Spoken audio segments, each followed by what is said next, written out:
তো অনেকে বলে যে আপনার এআই কারণে কাজটা একটু জটিল হয়ে যাচ্ছে। তো আসলে আমার ভিতরে যদি ক্রিয়েটিভিটি থাকে তো আমাকে দমায় রাখা যাবে না, ঠিক আছে? তো এই মোটো নিয়ে কাজ করতেছি, আর বাকিটা রেজাল্ট হিসেবে দেখা যাবে। আর ইউরোপিয়ান আইটি আমার পার্সপেক্টিভ থেকে আমি এটা একটা মানে সাপোর্টিভ একটা ওভারঅল এনভায়রনমেন্ট পেয়েছি। আমি নিয়াজুল ইসলাম, আমার বাসা হলো হাজারিবাগ, ওখান থেকে আর কি আসা। তো আমার চেষ্টা ছিল একটু চ্যালেঞ্জিং ফিল্ডে আসার জন্য। তো মোটামুটি আমি ট্রাই করলাম, খোঁজাখুঁজি করলাম। তো আমার কাছে ওয়েব ডেভেলপমেন্টটা খুব ভালো লাগে।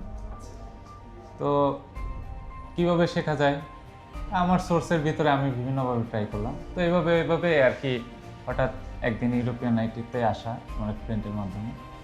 তো আসার পরে মোটামুটি ভালো লাগলো পরিবেশটা, এনভায়রনমেন্টটা খুব ভালো লাগলো। আর পাশাপাশি সবাই একটু সাপোর্টিভ। তো এই জিনিসটা আমার ভালো লাগলো। তো মোটামুটি প্রথম দিকে তো অনেকগুলা টপিক ছিল, দেখতে ভয় লাগে। কিন্তু যেভাবে ক্লাসটা শুরু করলো তামিম স্যার HTML CSS দিয়ে, মানে একদম সহজ থেকে একটা ওয়েবসাইট বা কাজ কিভাবে করা যায়, একবারে জিরো থেকে ওয়ানে কীভাবে যাওয়া যায় সেটা আর কি এখানে দেখলাম। আর যেহেতু আমাদের একটা মানে অলরেডি একটা গ্রুপ হয়ে গেছে, একটা এনভায়রনমেন্ট ক্রিয়েট হয়ে গেছে, তো মোটামুটি ভালো লাগতেছে। আমার নাম লামিম সারোয়ার, আমি একজন স্টুডেন্ট। মেইনলি এখানের খোঁজটা পেয়েছি ফেসবুক থেকে। এখানে ওয়েব ডিজাইনের আগে একটা কোর্স করছিলাম আইটি সাপোর্টের, তারপর ওইখানে করে ভালো লাগছে, এখন আবার এই ওয়েব ডিজাইনার শুরু করলাম। ভালো লাগলো বলতে ছোটোবেলা থেকে আমার কোডিং একটু বেশি আগ্রহ ছিল, যার কারণে ওয়েব ডিজাইনে আসলাম। শুরু থেকে ভালো লাগে বলতে যখন ইন্টার আমাদের ICT একটা বই ছিল, ওইখানে HTML CSS ছিল, ওইখান থেকে আমার একটু ভালো লাগা শুরু হয়। দেন আমি ওয়েব ডিজাইনের খোঁজ পাই, এখানে ভর্তি হই। একটা প্রজেক্ট যখন সে শুরু করবে তখনকার যে পেনটা লাগবে, যখন প্রজেক্টটা কমপ্লিট হবে দেখবে প্রজেক্টটা ফুলফিল হয়েছে, তখন তার কাছে জিনিসটা দেখতে ভালো লাগবে। আর কোড করতে যে কোডিংগুলো লিখতে যে পেনটা হয়েছে সেটা আর থাকবে না তখন।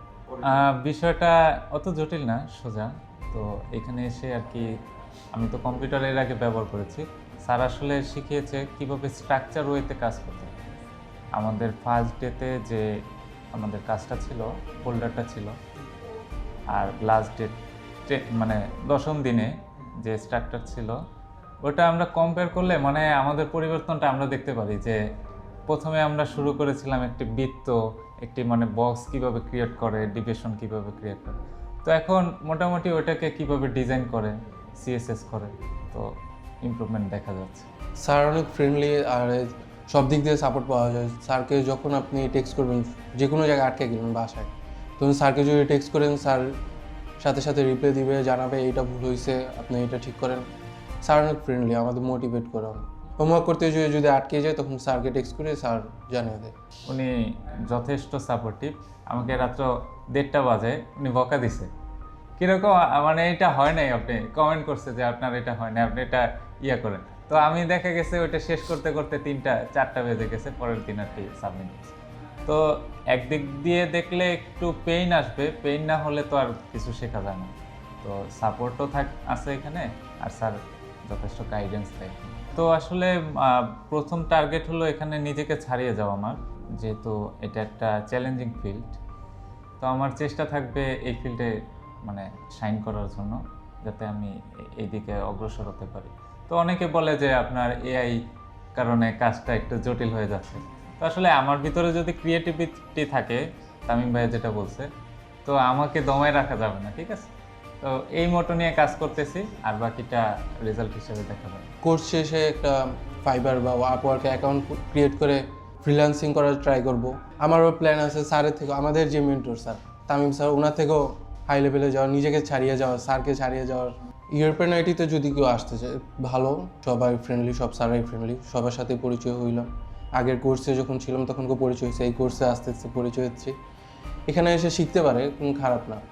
আর ওয়েব ডিজাইন সেক্টরটা যে বললো, এইভাবে যে বললো AI এসে পড়েছে, এআই কারণে নষ্ট হয়ে যাচ্ছে। আসলে AI দিয়ে তো আর সব কিছু করা যায় না, কোডিং তো করাই লাগে, যার কারণে ওয়েব ডিজাইন শেখাটা ভালো।